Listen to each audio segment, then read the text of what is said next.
Baiklah, Assalamualaikum warahmatullahi wabarakatuh. Kembali lagi bersama saya, Raufif. Kali ini kita akan membahas materi mengenai malaria. Baik, langsung saja. Malaria itu adalah infeksi yang disebabkan oleh protozoa yang bernama Plasmodium spesies ya, di mana Plasmodium ini terdiri dari Plasmodium falciparum atau sering menyebabkan namanya malaria tropicana, dan ini adalah malaria tersering yang menyebabkan malaria berat ya. Kemudian ada Plasmodium vivax menyebabkan malaria tertiana, ada Plasmodium ovale malaria tertiana, Plasmodium malariae menyebabkan malaria kuartana, dan ada namanya Plasmodium knowlesi. Untuk Plasmodium knowlesi sendiri, dia itu em, adalah Plasmodium yang dilaporkan masih sedikit menginfeksi manusia dan terseringnya itu menginfeksi binatang ya. Untuk vektor pembawa dari protozoa ini sendiri itu adalah nyamuk Anopheles, khususnya Anopheles betina. Di sini kita juga membahas sedikit mengenai nyamuk Anopheles, di mana ini adalah bentukan telur Anopheles mengambang di air ya, seperti ini bentuknya. Anopheles ini suka di air yang seperti rawa-rawa berlumpur begitu ya, bukan air yang jernih. Kemudian ini telur Anopheles di mana dia memiliki seperti pelampung ya di sisi kiri dan kanannya. Ini yang membuat telurnya mengambang. Baik, kemudian ada larva Anopheles setelah telurnya menetas. Dia membentuk larva ini yang sering kita kenal sebagai jentik-jentik ya. Namanya itu larva. Jadi untuk kekhasan dari si Anopheles ini sendiri, larvanya memiliki namanya palmate hair. Ini ya, seperti daun pohon palem ya, palmate hair. Dan dia tidak punya sipon. Sipon itu adalah sebuah struktur atau organ yang digunakan oleh em, jentik-jentik ataupun larva dari nyamuk untuk bernafas sebenarnya. Tapi si sipon itu tidak dimiliki oleh Anopheles karena Anopheles itu dia posisinya di dalam air, mendatar seperti ini ya. Sedangkan nyamuk lain itu posisinya agak miring. Jadi kepalanya di sini, lalu ekornya di sini, dan siponnya akan muncul ke atas. Nah, itulah pada nyamuk lain. Sedangkan Anopheles ini unik, dia mendatar ya, jentik-jentiknya mengapung mendatar seperti ini. Makanya dia tidak perlu sipon, ya. Kemudian ini adalah kepala dari nyamuk Anopheles ya. Di sini mari kita identifikasi strukturnya. Ini namanya pilose. Pilose ini adalah bagian antena dari nyamuk betina ya. Ini bentukan kepala dari nyamuk betina, di mana pilose ini rambutnya pendek. Dan antenanya memiliki rambut pendek. Kemudian ini ada yang namanya, maaf saya lupa, nanti saya konfirmasi lagi. Kemudian yang ini ada namanya proboscis ya. Proboscis. Proboscisnya sama panjang dengan yang ini ya. Kemudian ada nyamuk Anopheles jantan itu dia rambut-rambutnya lebih panjang daripada betina, itu namanya pulmose ya. Kemudian yang ini tadi dia mempunyai eh, cabang seperti ini ya, bukan cabang sih, dia membelok seperti ini dan memiliki rambut ya di ujungnya. Kemudian proboscisnya ini kita lihat ya. Ini proboscis yang digunakan untuk menghisap darah.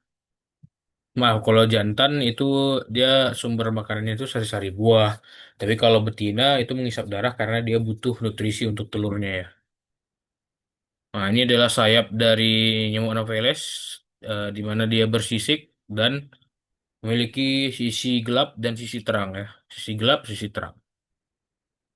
Baik, itu sekilas mengenai struktur dan siklus hidup dari Anopheles. Untuk malaria tersendiri,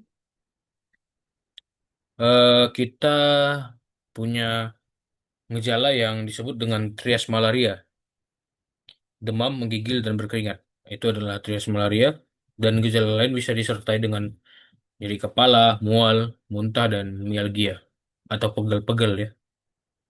Ya, ini mari kita identifikasi eh, morfologi dari masing-masing plasmodium itu tersendiri. Tadi ini ada Plasmodium falciparum ya, Plasmodium falciparum. Jadi untuk Plasmodium ini sebenarnya dia punya fase hidup. Namanya ada trofozoid, kemudian ada namanya skizon, dan ada juga namanya gametosit. Di sini kita akan melihat ini adalah bentuk trofozoid muda dari falciparum. Namanya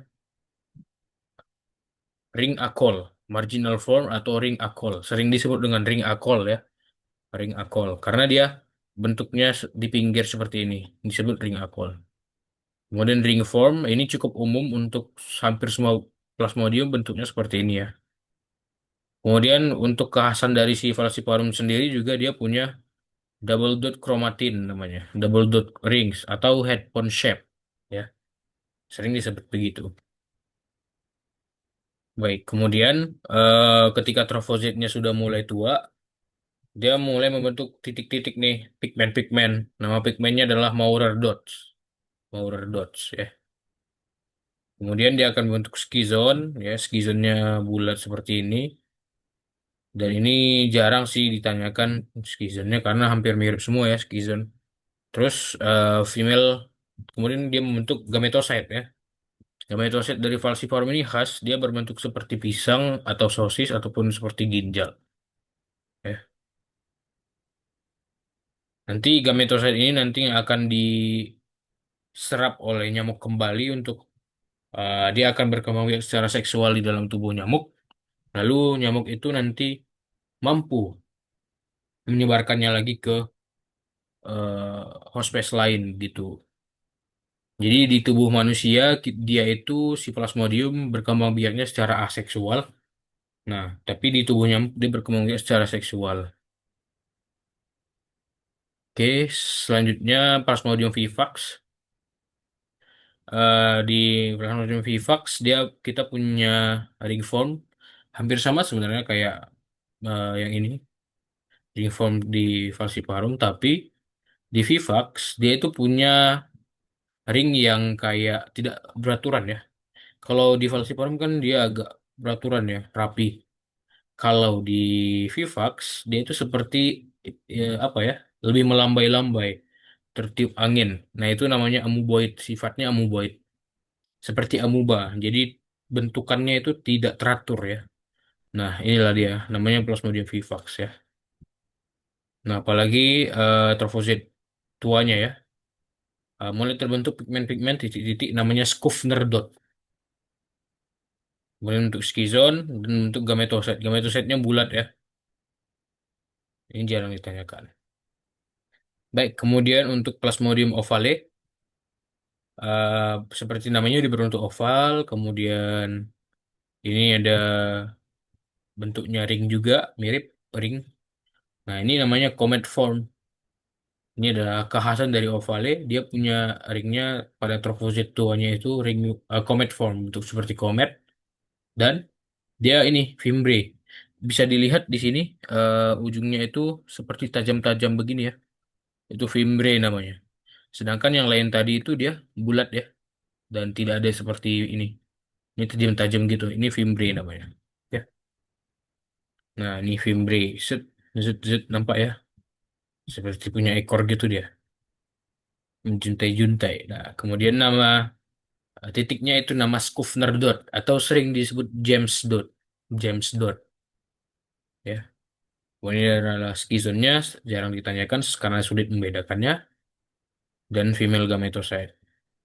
Ini juga sulit membedakannya dengan si Vivax karena sama-sama bulat ya. Tapi ingat dia punya bentuk fimbre tadi dan comet form. Baik, kemudian malaria, Plasmodium malariae, di mana dia sama ya. Trofosit muda ring juga. Kalau hanya ring saja ini sulit kita untuk membedakannya antara empat spesies ini. Tapi ada kekhasannya masing-masing. Kalau ini namanya basket form, fase trofositnya basket form ya. Kemudian ini namanya band form, band gelang. Seperti ada gelang di tangan begitu band ya. Ini basket form, seperti keranjang bola basket.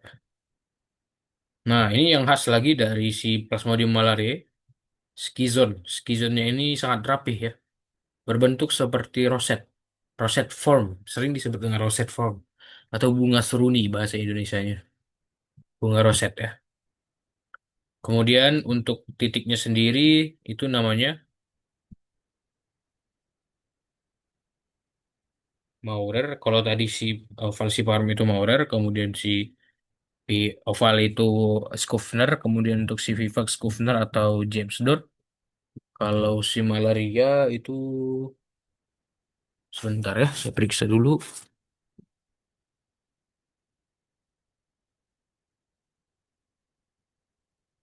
Zeman, Zeman Dot ya, Zeman, tulisannya Zieman. Baik, ini adalah siklus hidup dari Plasmodium, di mana saya akan memulai dari nyamuk, di mana nyamuk akan menggigit badan tubuh manusia dan dia akan menginjeksikan sporozoid ya. Sporozoid itu adalah bentuk infektif dari Plasmodium. Nah, sporozoid ini dia akan masuk terlebih dahulu ke dalam sel hati.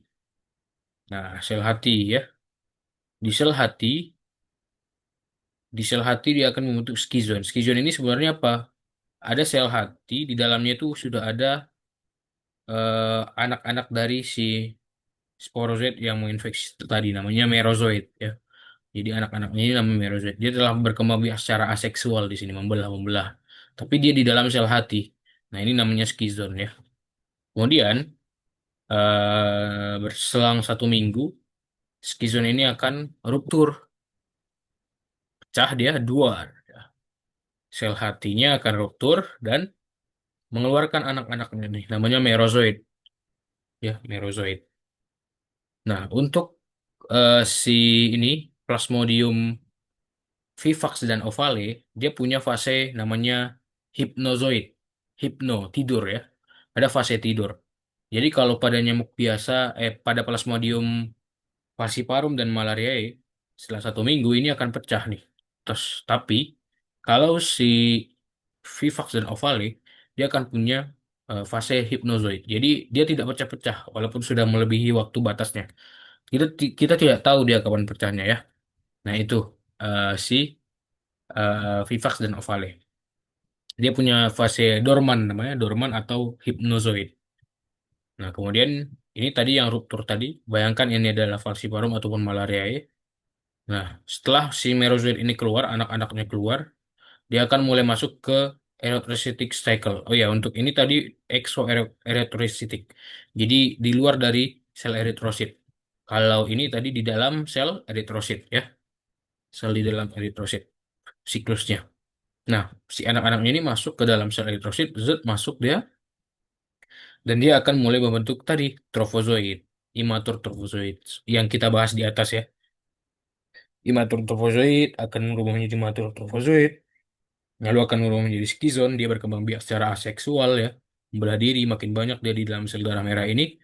Nah, sel darah merah akan ruptur lagi. Nah, seperti itu lagi. Merozoid ini namanya anak-anaknya ini tadi akan menginfeksi lagi, ulang ya. Begitu terus.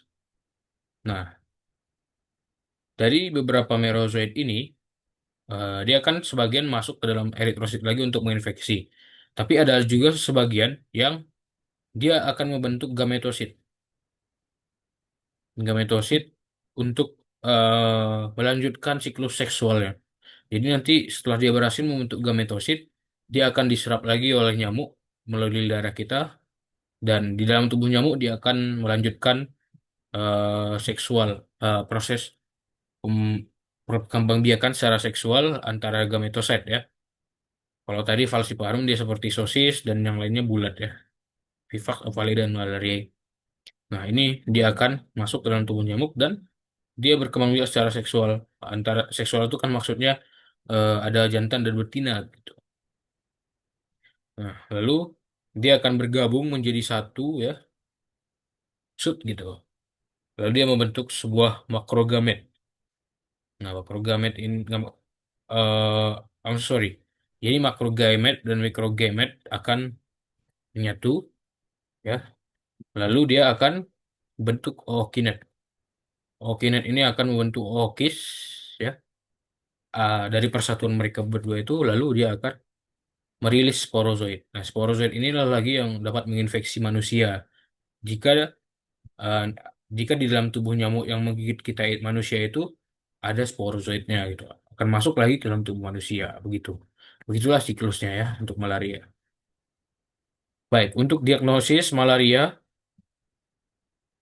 em, kita mulai dengan anamnesis terlebih dahulu, di mana malaria itu sangat erat kaitannya dengan riwayat berpergian ke daerah endemis ya.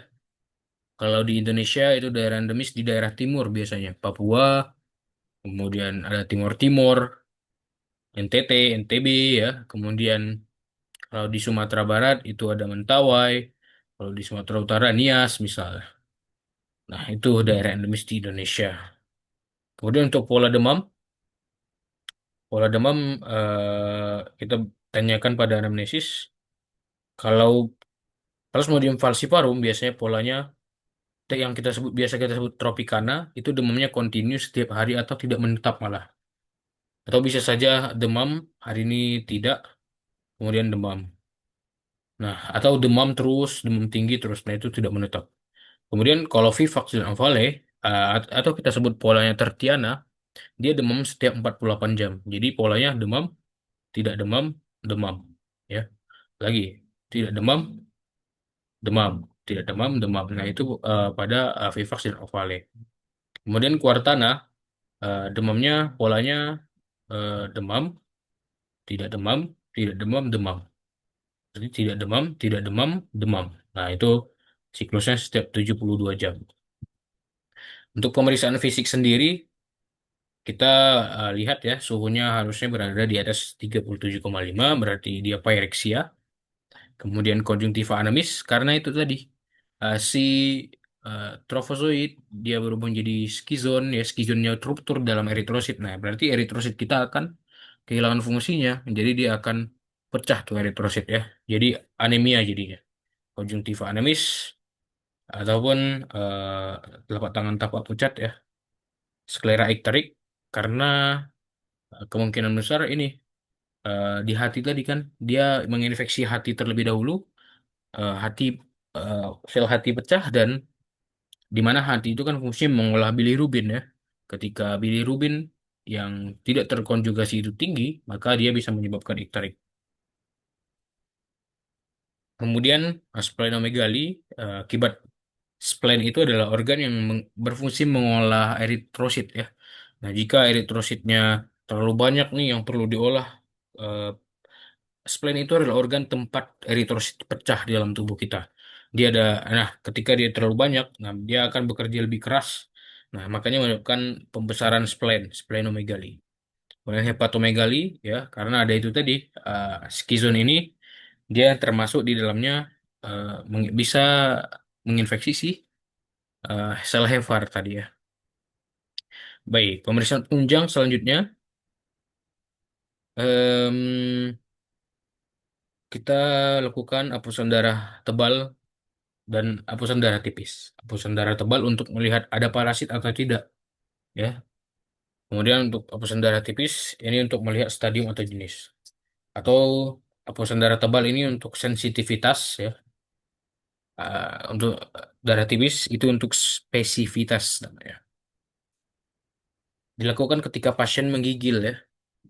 Dilakukan ketika pasien menggigil. Jadi ketika pasien menggigil itu mengindikasikan eritrositnya lagi banyak pecah tuh. Makanya kita langsung lihat hapusan darah tipis dan darah tebalnya ya, hapusan darah tepinya. Em, tapi CDC update pada tahun 2021 bahwa nggak apa-apa, nggak usah tunggu pasien menggigil. Jika memang suspek malaria, lakukan cek darah setiap 8 jam, minimal 3 kali pemeriksaan selama hari berturut-turut ya. Kemudian em, untuk penilaian treatment, untuk keberhasilan treatment, kita cek misalnya udah terdiagnosa nih dan sudah kita beri obat. Dan untuk melihat apakah obat kita ini berhasil, kita cek setiap 12 sampai 24 jam berikutnya ya, setelah kita berikan terapi. Kemudian ada juga deteksi antigen. Ini untuk diagnostik cepat, tes diagnosis cepat dengan antigen si plasmodium itu ya, deteksi. Tata laksana. Tata laksananya kita berikan ada namanya artemisinin combinated therapy ya atau ACT. Jadi ACT ini adalah satu golongan besarnya. Seperti misalnya golongan antibiotik. Nah, itu kan ada banyak lagi obat-obat. Nah, sama kayak gini, ACT. Berarti itu adalah satu golongan, ada banyak lagi obat-obat yang termasuk golongan ACT. Begitu sih. Ya. Jadi, ini saya berikan dua contoh yang sering dipakai. Dihidroartemisinin piperokin atau DHP disingkat. Kemudian ada artesunat amodiakin yang disingkat AA biasanya. Nah, ini golongan ACT. Berarti pilih salah satu golongan ACT ditambah Primaquine. Itu adalah eh, dasar farmakologi yang akan kita berikan untuk tata laksana malaria ini ya. Baik, tapi setiap spesies akan berbeda berapa kali, berapa hari, dan berapa dosisnya. Baik, di sini akan kita bahas untuk malaria falciparum sedikit quick review ya. Berarti falciparum nih untuk trofozoitnya berarti kita bisa temukan nanti di sana ada apa? Di sana bakal ada headphone shape ya atau double chromatin atau eh, akol, ring akol form ya. Kemudian dia untuk gametositnya akan berbentuk seperti sosis atau pisang atau seperti ginjal gitu ya. Kemudian untuk vivax, di vivax itu berarti kita nanti akan temukan eh si vivax itu nanti kita akan temukan ini.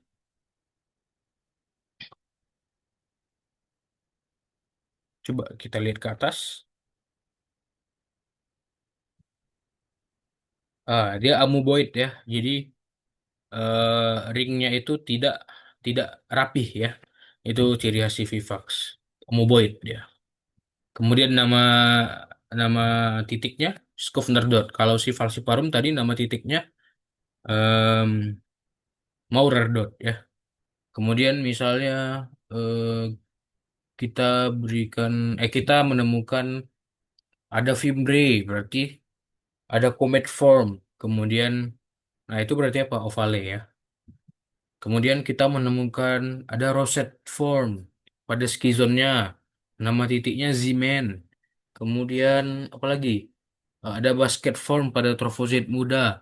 Kemudian ada juga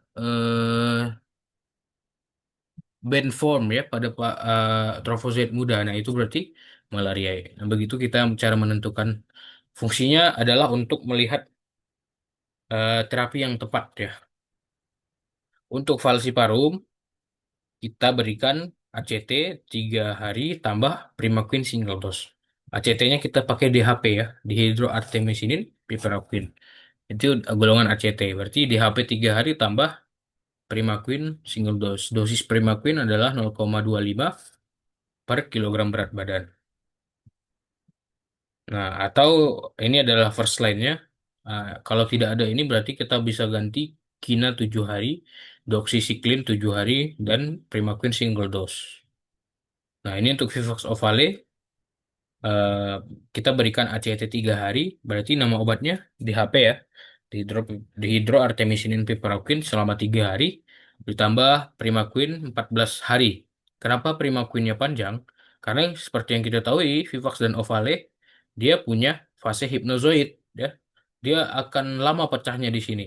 Nah, Primaquine adalah obat yang berfungsi untuk membunuh si skizon yang dorman di dalam sel hati ya. Nah, itulah fungsi piveraquine. Makanya kita berikan piveraquine ini pada si Vivax dan Ovale itu dia lama ya 14 hari. Jadi untuk membunuh skizon-skizon yang dorman pada Plasmodium kedua ini. Nah, kalau tidak ada berarti Kina 7 hari tambah Prima Queen 14 hari. Nah, kalau misalnya relapse, jadi misalnya kita nih, saya ini dokter misalnya ya, saya mendiagnosisnya em, awalnya itu tidak bukan Vivax dan Ovale, jadi malaria falciparum saja misalnya, atau malaria saja. Ternyata beberapa bulan kemudian atau beberapa minggu kemudian, tiba-tiba pasiennya malaria lagi. Nah, itu kemungkinan adalah pasien relapse ya. Nah, berarti saya harus berikan Primaquine-nya naik dosisnya. Ya awalnya tadi eh, 0,25 per miligram per kilogram berat badan, sekarang naik ya, jadi 0,5 miligram kilogram berat badan. Kemudian Kina 7 atau kalau tidak ada, berarti kita kasih Kina 7 hari tambah Primaquine 14 hari. Kemudian untuk plasmodium malariae, ini simpel, cuma ACT 3 hari. ACT tadi pakai apa? DHP ya, dihydroartemisinin piperokin. Kemudian kalau infeksi campur, biasanya yang infeksi campur ini Plasmodium falciparum dengan Vivax bisa. Pokoknya falciparumnya pasti selalu ada. Misalnya falciparum dengan Vivax, atau falciparum dengan Ovale, atau falciparum dengan malaria. Jadi kita berikan RCT 3 hari, ya DHP 3 hari, tambah Primaquine 14 hari. Baik, untuk malaria berat. Jadi malaria berat tadi yang saya bilang spesies yang paling sering menyebabkan malaria berat itu adalah Plasmodium falciparum ya. Gejala klinisnya, jadi malaria berat ini dibagi menjadi beberapa ya berdasarkan gejala klinisnya. Kalau misalnya malaria serebri itu ditandai dengan pasiennya penurunan kesadaran, kemudian kejang, kelemahan otot dan distres pernafasan.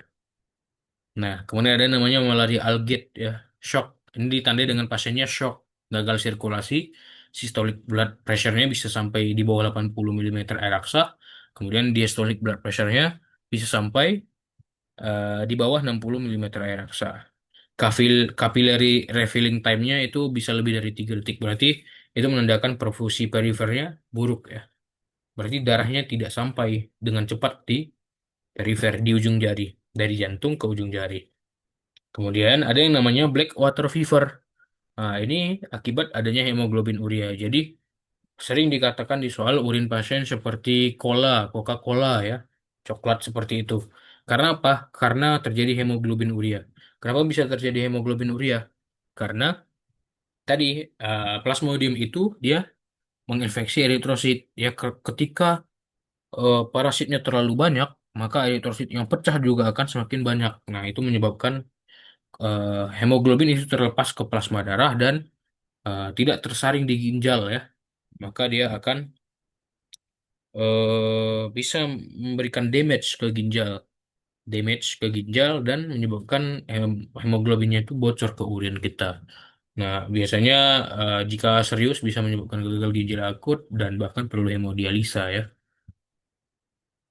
Baik, ini untuk tata laksana malaria berat. Jika kita suspek malaria berat, maka kita sebelum dirujuk, first line-nya itu berikan artesunat IV dosis 2,4 miligram per kilogram berat badan.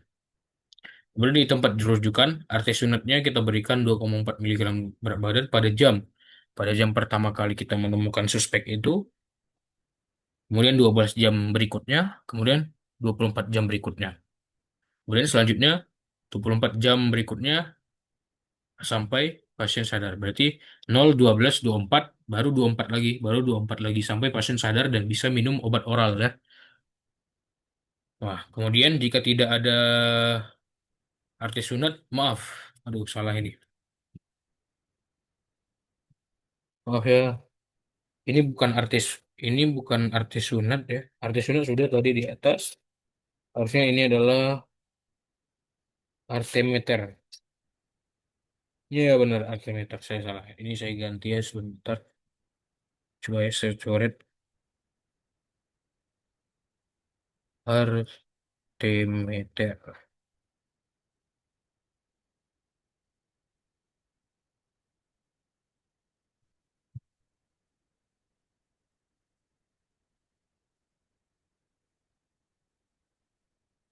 Nah, ini saya coret namanya artemeter ya. Dosisnya 3,2 miligram kilogram per dan pada hari pertama ya. Kemudian lalu kita 24 jam berikutnya itu satu setengahnya ya, 1,6 miligram kilogram berat badan.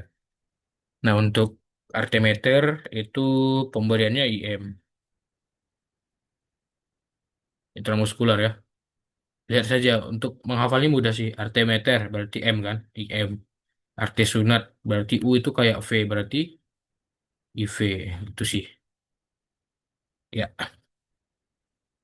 Oke, untuk profilaks malaria, kita berikan doxycycline 100 miligram per hari, diberikan 1 sampai 2 hari sebelum berangkat ke tempat endemis, selama di tempat endemis, dan 1 bulan setelah kembali dari tempat endemis. Dan doxycycline ini tidak boleh pada ibu hamil ya. Pada ibu hamil tidak boleh. Ini zat sila. Dan pada anak-anak di usia di bawah 8 tahun itu tidak boleh diberikan selama 6 bulan. Durasi 6 bulan itu nggak boleh. Batasnya hanya durasi 6 bulan. Nah, kemudian ibu hamil karena doxycycline tidak aman, kita berikan mefloquine ya, atau bisa juga atofakon proguanil. Tapi yang sering dibahas itu mefloquine 250 miligram per minggu, kemudian diminum 1 sampai 2 minggu sebelum berangkat ke tempat endemis, selama di tempat endemis, dan 4 minggu setelah kembali dari daerah endemis. Oke guys, terima kasih. Semoga bermanfaat. Assalamualaikum warahmatullahi wabarakatuh. Jika menemukan kesalahan atau kejanggalan, mohon dikonfirmasi ya. Terima kasih.